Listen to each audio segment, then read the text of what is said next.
Sugar coating या फिर शहनाज का बच्चा बनना या फिर ये सारी चीज़ें जो हैं ये कहीं ना कहीं काम आती हैं, लेकिन एंटरटेन भी कभी कभी करती हैं। बच्चे जब टास्क के अंदर घुसते हैं तो इस तरीके की फिर हरकतें भी नहीं करते हैं जो वो शब्दों का इस्तेमाल करती हैं या फिर गालियाँ देती हैं या फिर कभी कभी स्मार्टली भी खेलने की कोशिश करती हैं। सीरियस वो रहती हैं जब वो नॉमिनेशन में होती हैं, 1-2 दिन पहले वो सीरियस हो जाती हैं, उनके चेहरे पर आ जाता है। बिग बॉस के घर के अंदर इनकी एंकरिंग तो आपने बखूबी देखी थी। आई गेस मुझे इनकी इंट्रोडक्शन देने की ज़्यादा ज़रूरत नहीं है क्योंकि इनको ऑलरेडी आप लोगों ने काफ़ी पसंद भी किया है, लेकिन कहीं ना कहीं कुछ भूल चूक हो गई थी इनसे, शायद इसीलिए थोड़ा सा जल्दी घर से बाहर निकल आई हैं। तो चलिए पहले इनसे बात करते हैं और जानते हैं कि कैसी रही इनकी बिग बॉस की जर्नी इन्हीं की ज़ुबानी। तो चलिए बात करते हैं शिफाली से। पहले तो कहूँगी कि किस तरह से बाहर आई हैं, तो क्या एक्सपेक्टेशन थी कि इतनी जल्दी कैसे बाहर आ गई?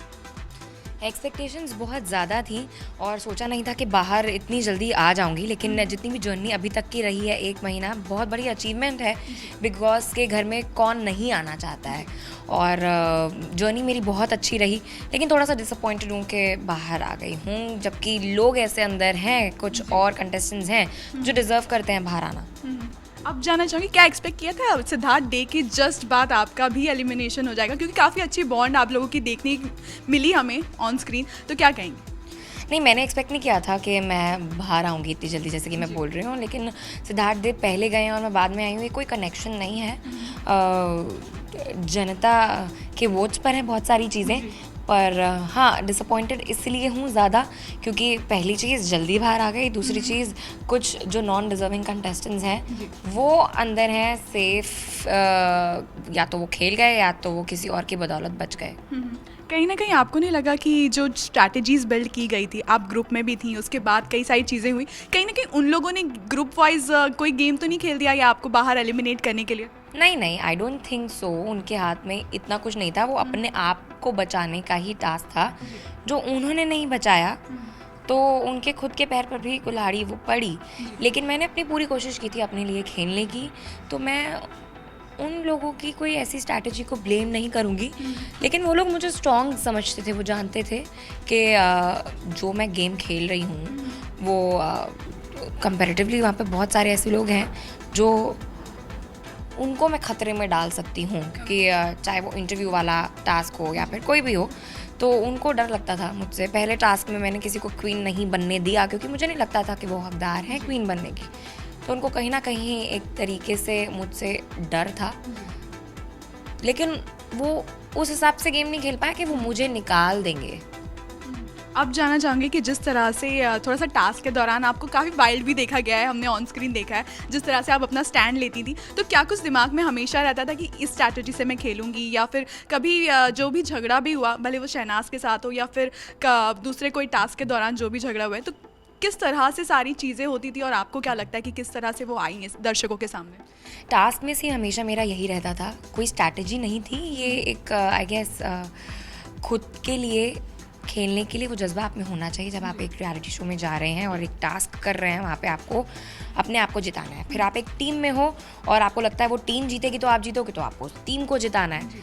तो वहाँ पर मैं बहुत रियल थी और क्लियर थी कि मुझे क्या करना है। दूसरी बात आई, आप कह रहे हो कि शहनाज के साथ लड़ाई हो गई, तो वो कोई स्ट्रैटेजी नहीं होती। स्ट्रैटेजी लड़ाई करना एक स्ट्रैटेजी नहीं है। वो एक सिचुएशन आ गई थी घर में, जब उन्होंने जो किया उस पर मेरा रिएक्शन था, और जो शहनाज ने मुझे बोला वो भी कहीं ना कहीं एक रिएक्शन था, तो हम दोनों ने एक दूसरे की बात को वहाँ समझा, लेकिन एक गेम के लिए हमने नहीं किया। लड़ाई हो गई, हम ऐसे एक स्पॉट में आ गए, वो सिचुएशन ऐसी क्रिएट हो गई कि दोनों के मुंह से गलत शब्द निकले और वो वहीं ख़त्म हो गया। जितना नेगेटिव लोग इसको ले रहे हैं या आप कह रहे हो कि ट्रोल हुई, इंटेंशन हमारी कभी गलत नहीं थी। दोनों ने रिग्रेट किया जो भी एक दूसरे के बारे में बोला और अपोलोजाइज़ किया और बात ख़त्म हुई।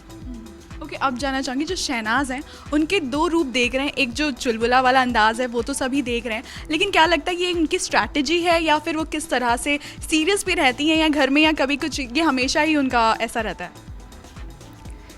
सीरियस वो रहती हैं जब वो नॉमिनेशन में होती हैं, 1-2 दिन पहले वो सीरियस हो जाती हैं, उनके चेहरे पर आ जाता है। और स्ट्रैटेजी उनकी ऑब्वियसली ये है अपने आप को बचाने के लिए वो फिर से बच्ची बन जाती हैं। वो बच्चे जब टास्क के अंदर घुसते हैं तो इस तरीके की फिर हरकतें भी नहीं करते हैं जो वो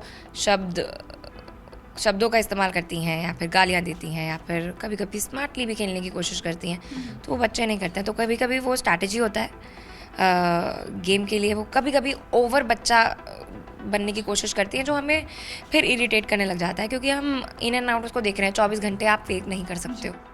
ओके, जो पारस और अब मैं बात करूँगी पारस और जो मायरा हैं, दोनों की जो डेटिंग वाला चीज़ जो चल रहा है, तो कितना ज़्यादा आपको लगता है कि ये ऑन स्क्रीन अटेंशन पाने के लिए है, या कितना कि चलने वाला है, या पारस उसमें कोई गेम खेल सकते हैं आगे? पारस और माहिरा का डेटिंग कहाँ चल रहा है? पारस और माहिरा का फ्रेंडशिप वाला एक रिलेशनशिप है, जो कि आई थिंक अगर आपको गलतफहमी है कि डेटिंग या फिर उस तरीके की वो रिलेशनशिप बनाने की कोशिश कर रहे हैं, ऐसा नहीं है। दोनों क्लियर हैं। पारस मस्ती करता है और वहाँ पर वो शहनाज के साथ भी ऐसे कर रहा था, लेकिन वो खुद को कहता है कि वो संस्कारी प्ले बॉय है। उसकी तरफ से भी क्लियर है और माहिरा की तरफ से भी बहुत ज़्यादा क्लियर है। अब मैं जानना चाहूँगी, जो ये रश्मि और सिद्धार्थ शुक्ला का जो ये टशन चल रहा है, रियलिटी में किस तरह से उन दोनों साथ में रहते हैं? क्योंकि जब मौका मिलता है तो काफ़ी ज़्यादा बड़ी फाइट हो जाती है और फिर कभी एकदम शांत हो जाते हैं। तो ये क्या ऑन एंड ऑफ जो चल रहा है, ये क्या लगता है आपके हिसाब से? वो साथ में तो नहीं रहते हैं, साफ पता चलता है कि दोनों के बीच कहीं ना कहीं टकरार है।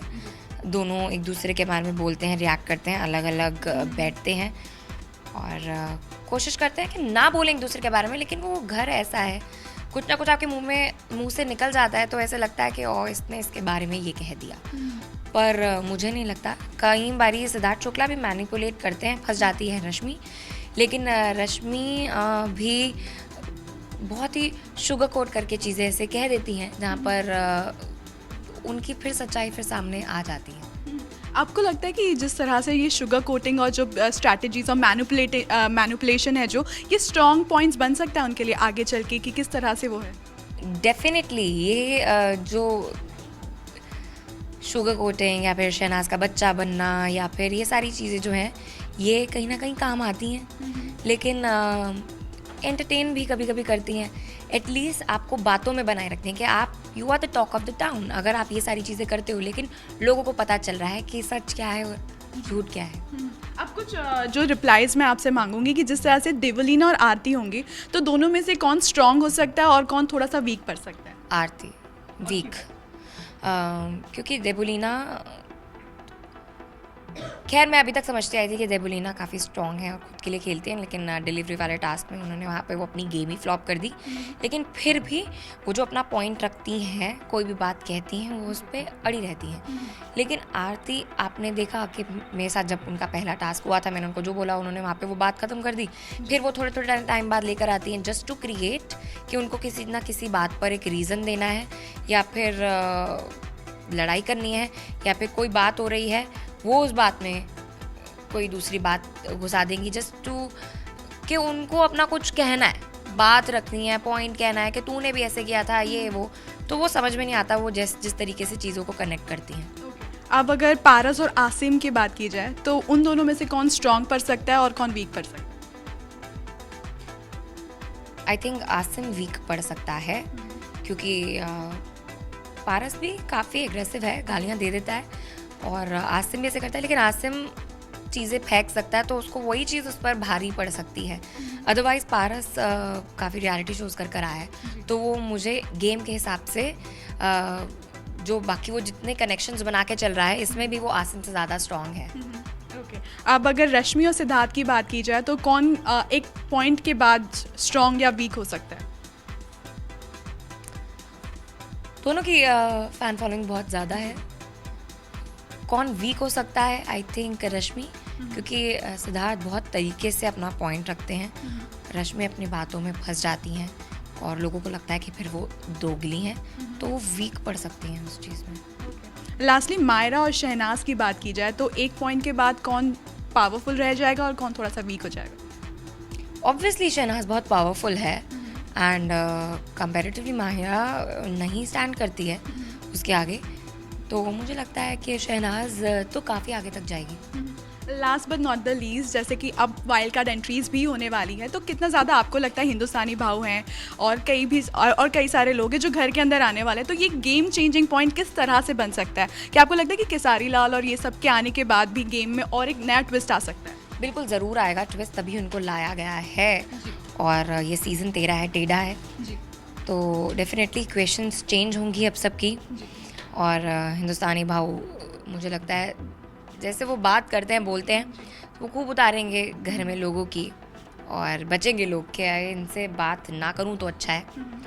और शेफाली काफ़ी पॉपुलर हैं, तो उम्मीदें हैं गेम से फिर आगे काफ़ी। ओके, आपने अब क्या सोचा है? अब आपको थोड़ा सा ब्रेक मिला है, तो आप क्या करने का सोच रही हैं? कि क्या कुछ सोच के रखा है कि अब बाहर आ गई हैं तो ये करूँगी या फिर इससे मिलूंगी, क्या कुछ सोचा है? बाहर आ गई हूँ तो सबसे पहले अभी मैं घर जाऊँगी, अपने पेरेंट्स से मुलाकात करूँगी और सोऊंगी। थोड़ा टाइम का पता चलने लगा है, क्योंकि घर के अंदर समझ में नहीं आता क्या टाइम हो रहा है। और फिर बैक टू नॉर्मल लाइफ मैं सोच रही हूँ कि मैं जो पहले कर रही थी वो कंटिन्यू करूँ, और साथ साथ I am open to many other opportunities कि अगर मुझे कहीं पर एक्टिंग का मौका मिलता है या फिर कोई और चीज़, तो I am ready to explore many options. Hi, this is Shefali Bagga and you're watching Tele Masala.